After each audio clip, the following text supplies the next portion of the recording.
Я не знаю, как конкретно называлось наше направление. Знал, что город Угледар в 40 километрах от нас. Большая часть нашего полка жила в окопах. Там обустраивались какие-то лисьи норы, еще что-то.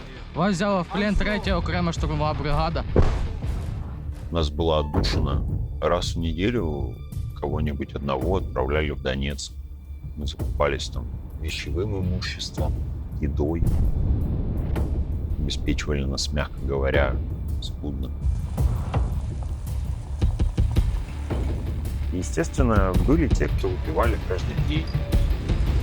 Наши товарищи напились вместе с командиром отделения. Кто-то даже сам гнал самого в тех условиях.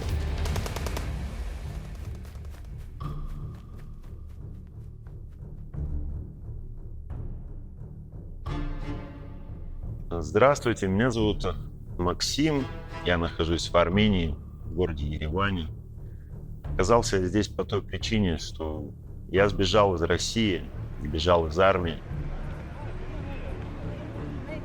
Да, на меня уже в России заведено уголовное дело. Как минимум 10 лет тюрьмы, если не ошибаюсь.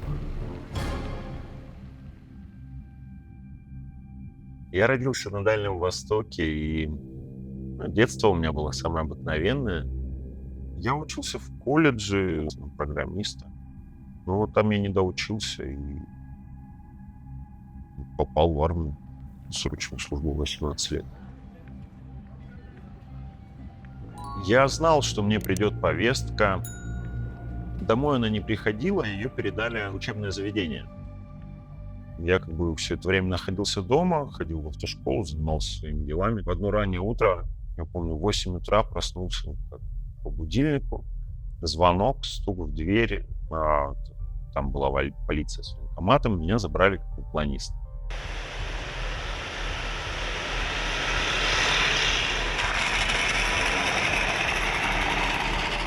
Служил я в Хабаровском крае.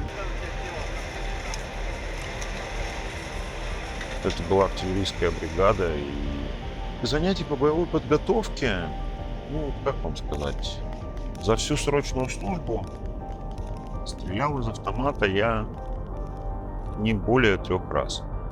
333! Из артиллерийских установок мы не стреляли. Видели их только разве что. Косили траву, убирали мусор, красили бордюры, трубы, казармы.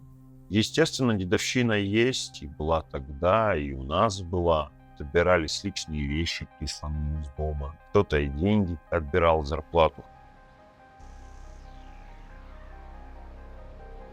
Первая мысль пойти на контракт у меня появилась в тот период, когда началась история с Крымом.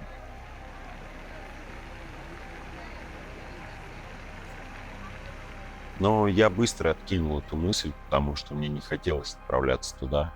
По той причине, что для того, чтобы участвовать в действиях каких-то военных или еще где-то, нужно сначала понять, что такое армия, пройти какую-то действительно подготовку, обучение, которую проходят, допустим, в военных университетах, училищах, а не так вот, чтобы изо дня до полымя, чтобы сразу первым делом тебя отправили воевать. Почему у меня появилась эта мысль пойти на контракт? Потому что в армии, в принципе, все просто. Не нужно быть слишком умным человеком, чтобы служить в армии. Просто выполняй приказы, получай деньги и все.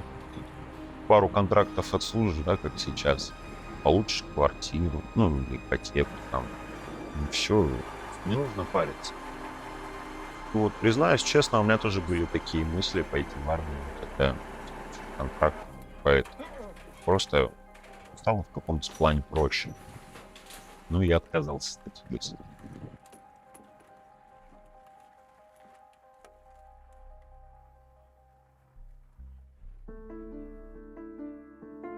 последующие годы я работал. Я всегда всю свою сознательную жизнь был политичен. Я никогда не придерживался каких-то определенных политиков. На выборы я тоже толком никогда не ходил. Сначала был нейтрален к власти, потом уже немножко против. А когда вот это немножко против стало усиливаться, я уже, грубо говоря, на нее практически забил и стал думать только о собственном благополучии, благополучии моих родственников, семьи. Моя мечта немного сбылась, и я устроился работать в театр. И последние несколько лет я работал именно там. Мною принято решение о проведении специальной военной операции. —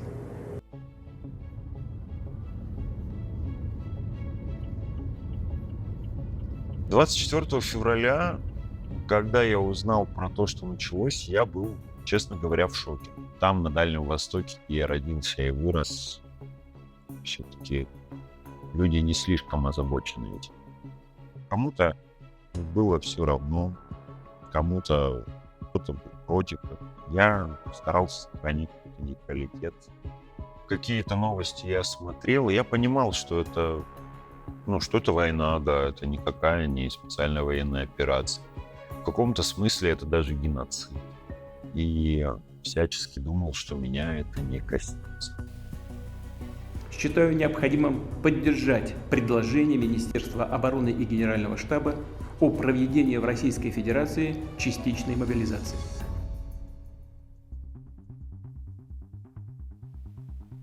Накануне было выступление президента, где он объявил о мобилизации. На следующий день меня вызвали к секретарю директора, причем сразу с испуганным лицом. Естественно, из-за того, что там было написано уточнение данных, закрадывалась надежда о том, что, возможно, и не заберут еще. Когда я приехал к военкомату, военкомат был окружен полицией. Я прошел по повестке, зашел в необходимый кабинет, где всех собирали. Достали другую повестку, написали на ней уже то, что мобилизация. Мне сказали просто: у тебя 2 часа на сборы, через 2 часа приходишь в военкомат, и все, и там уже ждешь убытия в часть. Подписал добровольцем, еле успел, еду спасать своих друзей. Всем счастливо, любите Родину. Батя вообще горе было, он меня отговаривал не идти в военкомат. Он говорил: может, у тебя есть какие-то знакомые, которые помогут тебе сейчас сделать какую-то справку, лишь бы ты не приходил в военкомат. Он всячески меня старался удержать от этого. Среди мобилизованных нашим военкоматом было преимущественно мужчины от 25 до 35 лет. И частные предприниматели были, и начальники службы безопасности. И простые рабочие, и даже вот я, артист, не избежал такой участи. Многие выпивали. Отсрочки есть какие-то? Отсрочки есть? Нас привезли в часть, выдали нам вещевое имущество. В чем нам действительно повезло, мы, как первая партия мобилизованных, получили полное нормальное обмундирование. И утром нас уже отправили на полигон.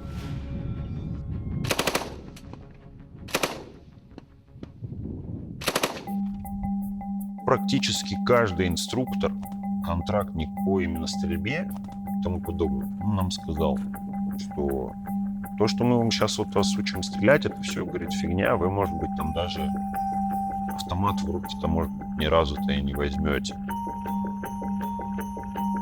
В частности, там сейчас по большей части воюет артиллерия.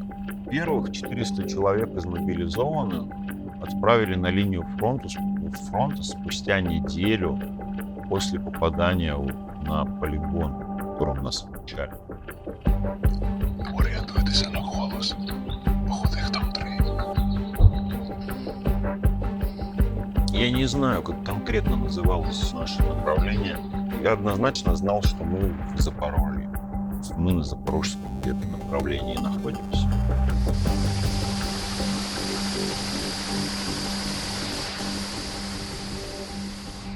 Большая часть нашего полка жила в окопах на линии соприкосновения. То есть вырывались блиндажи, траншеи, окопы, все это там обустраивались, какие-то лисьи норы, еще что-то. Опа, сейчас, секундочку. Оп. Ну вот, в общем, наша кухня. Стол наш, где мы кушаем. Место для повара. Ну, пока это все готовилось, иногда спали чуть ли не под открытым небом. Тепло, уютно, все хорошо. Вот наше спальное помещение, где мы отдыхаем, спим. Едой, какими-то продуктами армия нас снабжала очень скудно, очень мало и очень однообразно. Поэтому большинство еды или еще чего-то мы покупали сами, когда удавалось съездить куда-то. Естественно, были те, кто выпивали каждый день. Были те, кто выпивали иногда. Были те, кто вообще не просыхали. Ну, у меня был мотострелковый полк. Был я также в звании рядового. В зоне боевых действий был связистом. Бывали случаи, что линия рвалась практически около окопов, и ничего не оставалось другого, как идти и прям вот по всему проводу ты проходишь, проверяешь. Там бывало под обстрелом, под дронами ты вот это вот пролазишь, проходишь как-то, спасаешь всего. Вообще, в принципе, там война больше похожа на морской бой. Кто первый кого заметил, тот того и обстрелял из артиллерии, или из танков, или из минометов. Интернет был, действительно, настраивали спутниковый. Кто-то обзаводился, даже умудрялся обзаводиться украинскими сим-картами Kyivstar. Все новости получали через Telegram. То есть каких-то таких прям новостных сайтов или еще чего-то я не знаю, где там все. Ну и в принципе не вдавался в название этих сайтов, потому что сам на них никогда не был, не подписывался. Кто-то был против, кто-то был за, кто-то горел этим. Но встречались и те, кто изначально горел этим, а спустя там какое-то время, полгода, он уже сидел и сам не понимал, да, что это такое происходит, почему так, устали, да, не сюда, зачем вообще этот конфликт. Вижу, да? Вас понял. Я понимал, что, находясь там, совершая какие-либо действия, я все равно поступаю неправильно. Я все равно чувствовал себя убийцей.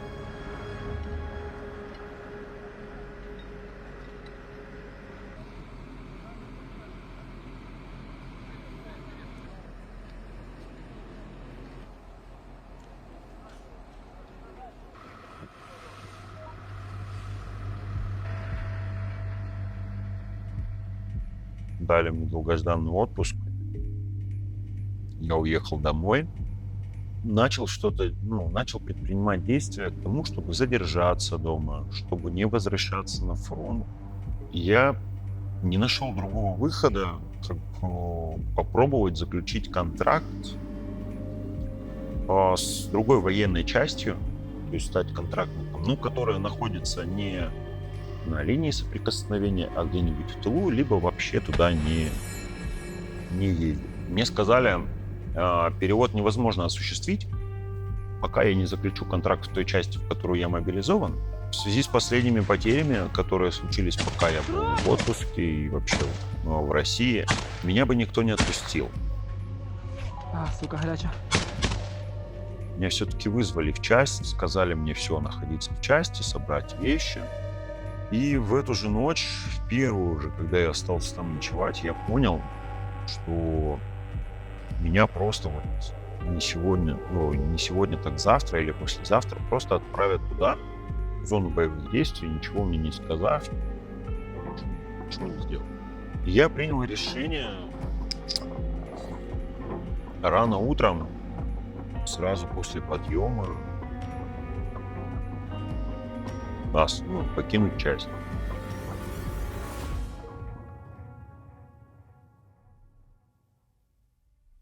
Но, слава богу, меня никто не останавливал, практически, кроме ребят на КПП, срочников, которые приняли меня за контрактника. Я сказал, что я пошел в магазин. Все, там уже выйдя за территорию части, отойдя подальше, я сел в машину и уехал. Я уехал в другой край, в другой регион. Оттуда уже полетел самолетом на запад. Но все равно это не вариант оставаться в России. Мне бы тогда действительно пришлось, грубо говоря, сидеть в подвале. Хочется же жить. Жить как обычный человек, ничего не бояться. Спокойно. Я очень переживал, потому что начались звонки отцу. Он мне говорил о том, что ему позвонили с части, сказали, что меня объявили в розыск по нашему краю. Уголовное дело там заведут еще только через несколько дней.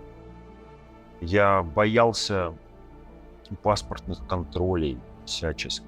Я боялся, что при пересечении границы, пускай даже поездом, где-то могут меня остановить, проверить мои документы. Мне подсказали маршрут, как можно бежать сюда в Армению.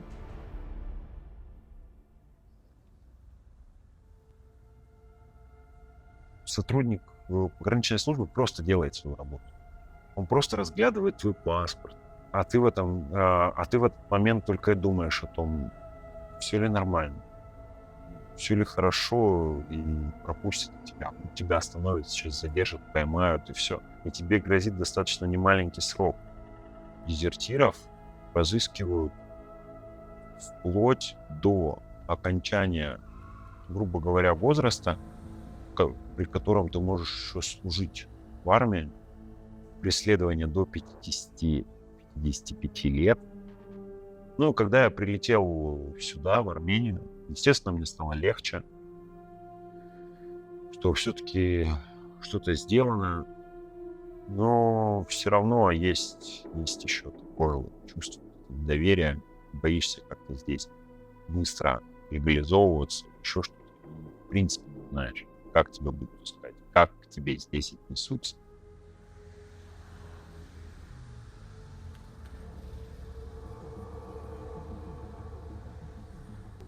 Да, я поддерживаю связь с родными.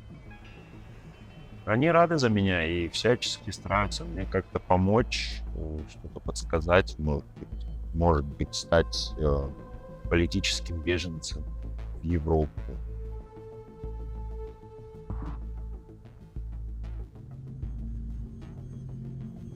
Когда я собирался уезжать туда,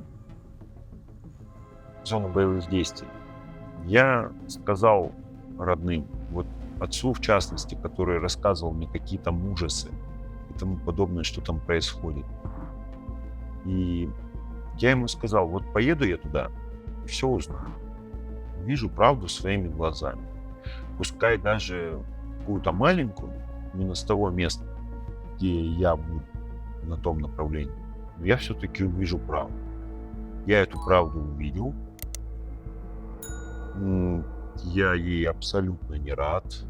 И своим видением этой ситуации хоть немного, мне хотелось поделиться. Скажу так, кто-то решил себя увековечить в истории как великий правитель. Вы догадываетесь, конечно, о ком я говорю, но я до сих пор не хочу произнести вообще.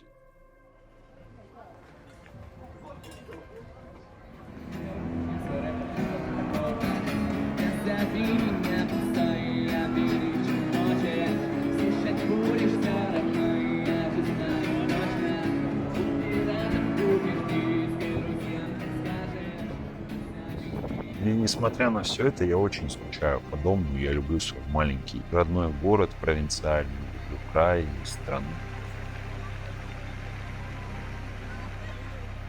Хотелось бы еще, конечно, когда-нибудь вернуться. На это интервью я решился, потому что Ну, во-первых, для меня это новый опыт. Я, ну, так сказать, погнался за новыми ощущениями. А с другой стороны, действительно, ну, хотелось бы высказаться, так скажем, излить душу немного по этому поводу. Я бы пожелал остаться.